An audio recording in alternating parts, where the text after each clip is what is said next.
October 2 ഈ തീയതിയിൽ തിരുസഭ അനുസ്മരിക്കുന്ന വിശുദ്ധർ: വിശുദ്ധ ബറേജ്യൂസ്, വിശുദ്ധ പ്രീമൂസ്, വിശുദ്ധ സിവിൽ, വിശുദ്ധ സെക്കന്താരീസ്, വിശുദ്ധ ജെറിനൂസ്, വിശുദ്ധ ലെജർ, വിശുദ്ധ ലെവുഡോമർ.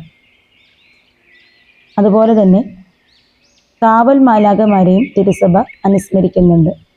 കാവൽ മാലാഖമാർ ദൈവശാസ്ത്രപരമായി കണക്കാക്കപ്പെടുന്നത് ഒരാളുടെ ജനനം മുതൽ ഒരു പ്രത്യേക കാവൽ മാലാഖയെ ഒരു ആത്മാവിന് നൽകുന്നു എന്നാണ്.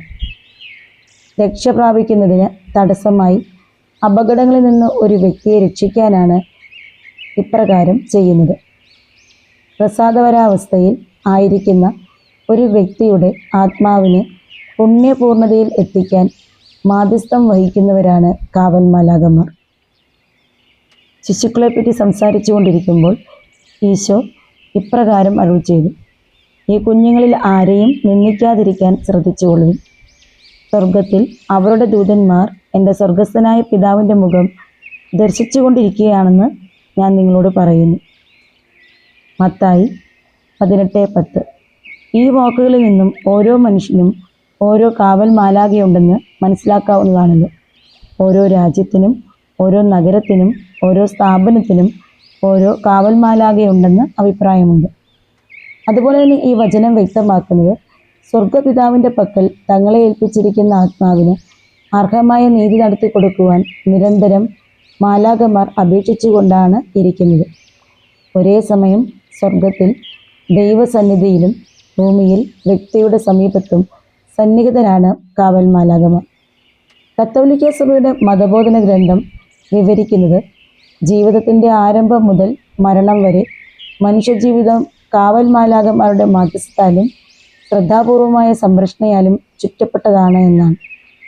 ഗർഭിണികളായ സ്ത്രീകൾക്ക് 2 കാവൽ മാലാഖമാർ ഉണ്ടെന്നാണ് വിശ്വാസം. വിശുദ്ധ ഗ്രന്ഥത്തിൽ പേരുകളുള്ള മാലാഖമാർ ഒഴികെ മാലാഖമാർക്ക് പേരുകൾ നൽകുന്ന രീതി പാടില്ല എന്നാണ് കത്തോലിക്ക സഭയുടെ പ്രബോധനം. അവരോട് സഹായം അപേക്ഷിക്കാം, എന്നാൽ അവർ നമ്മുടെ ആജ്ഞാനുവർത്തികൾ അല്ല. മരണശേഷം നമ്മുടെ ആത്മാവിനെ ദൈവസന്നിധിയിൽ സമർപ്പിക്കുന്നത് കാവൽ മാലാഖമാരാണെന്നാണ് വിശ്വാസം. മാലാഖമാരെ പറ്റി പഴയ നിയമത്തിലും പുതിയ നിയമത്തിലും പലയിടത്തും പ്രതിപാദിച്ചിരിക്കുന്നതായിട്ട് കാണാൻ സാധിക്കും. മിഖായേൽ, ഗബ്രിയേൽ, റഫായേൽ എന്നിവരുടെ പേര് പറഞ്ഞ് വിവരിച്ചിട്ടുമുണ്ട്. മാലാഖമാർ സർവ്വഥാ അരൂപികളാണ്. ചിറകുകളോടുകൂടി മാലാഖമാരെ ചിത്രീകരിക്കുന്നുണ്ടെങ്കിലും അവർക്ക് ചിറകുകളില്ല, ശരീരവുമില്ല. ലോകസൃഷ്ടിയോടുകൂടെ മാലാഖമാരെയും ദൈവം സൃഷ്ടിച്ചു.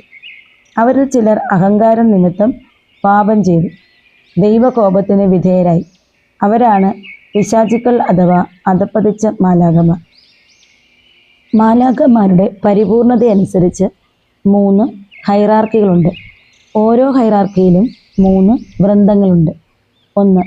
സ്രാപ്പേന്മാർ അഥവാ സെറാഫുകൾ, കെരൂബുകൾ, സിംഹാസനങ്ങൾ. 2.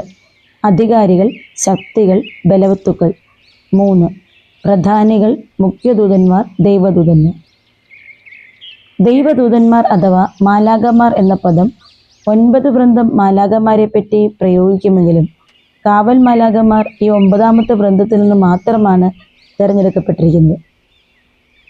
അവർ നമ്മളെ കാത്തുകൊണ്ടിരിക്കുന്നു. അവരോട് നമുക്ക് സ്നേഹവും കൃതജ്ഞതയും ഉണ്ടായിരിക്കേണ്ടതാണ്. പാപത്തിൻ്റെ ഗൗരവം കുട്ടികൾക്ക് കാണിച്ചു കൊടുക്കാൻ കഴിയുന്ന കാവൽ മാലാഖയെ കുട്ടിയുടെ അടുക്കൽ നിർത്തിയിരിക്കുന്ന ചിത്രവുമുണ്ട്. മാലാഖമാർക്ക് കരയുവാനോ ചിരിക്കുവാനോ കഴിയുകയില്ലെങ്കിലും യാഥാർത്ഥ്യത്തിൻ്റെ പ്രതീകമായിരിക്കും അവരുടെ കരച്ചിലും വാദ്യഘോഷങ്ങളും കാഹളവിളികളും. പലതരം ദൗത്യങ്ങളും കാവൽ മാലാഖമാർക്കുണ്ട്. 1. ശരീരത്തിൻ്റെയും ആത്മാവിൻ്റെയും അപകടങ്ങളെ തടയുന്നു. 2. ഉറങ്ങുമ്പോൾ ജാഗ്രതയോടെ കാവലിരിക്കുന്നു. 3. പാപസാഹചര്യങ്ങളിൽ നിന്നും പ്രലോഭനങ്ങളിൽ നിന്നും പിശാചിൻ്റെ ദുഷിച്ച ചിന്തകളിൽ നിന്നും നമ്മളെ രക്ഷിക്കുന്നു. 4. ആത്മീയ ഉണർവ് നൽകുന്നു. 5. തൻ്റെ സ്വന്തമായ ആത്മാവ് നരകത്തിൽ പോയാൽ തീവ്ര ദുഃഖത്താൽ കരയുന്നു. 7. നമുക്കായി പ്രാർത്ഥിക്കുന്നു. നമ്മുടെ ആവശ്യങ്ങൾ ദൈവസന്നിധിയിൽ എത്തിക്കുന്നു. എന്നെ ദിനംതോറും സംരക്ഷിക്കുന്ന കാവൽ മാലാഖയെ, അങ്ങ് ഇതുവരെ എനിക്ക് നൽകിയ സേവനങ്ങൾക്ക് ഞാൻ നന്ദി പറയുന്നു. എൻ്റെ കാവൽ മാലാഖെ, അങ്ങയുടെ സംരക്ഷണത്തിന് ഏൽപ്പിച്ചിരിക്കുന്ന എന്നെ കാത്തു സൂക്ഷിക്കണമേ. ഭരിച്ച് പരിപാലിക്കണമേ. ബുദ്ധിക്ക് പ്രകാശം നൽകണമേ. എൻ്റെ സ്നേഹവും കൃതജ്ഞതയും അങ്ങ് സ്വീകരിക്കണമേ എന്ന് പ്രഭാതത്തിലും രാത്രി വിശ്രമത്തിന് മുന്നും ചൊല്ലുന്നത് നല്ലതാണ്. കാവൽ മാലാഖമാർ റോമിലെ വിശുദ്ധ ഫ്രാൻസിസ്, ജമ്മ ഗൽഗാനി മുതലായ പല വിശുദ്ധർക്കും ദൃശ്യരായിട്ടുണ്ട്. അവർക്ക് സേവനങ്ങൾ ചെയ്തു കൊടുത്തതായിട്ടും പറയപ്പെടുന്നുണ്ട്. നമുക്ക് നമ്മുടെ കാവൽ മാലാഖയെ ബഹുമാനിക്കാം. മാലാഖയുടെ സംരക്ഷണത്തിന് എപ്പോഴും നന്ദി പറയാം. മാലാഖയിൽ ശരണപ്പെടുക. മാലാഖയെ നമുക്ക് സ്നേഹിച്ച് തുടങ്ങാം. എല്ലാ വിഷമങ്ങളിലും വിപത്തുകളിലും പ്രലോഭനങ്ങളിലും മാലാഖയിലേക്ക് തിരിഞ്ഞ് നമുക്ക് അപേക്ഷിക്കാം.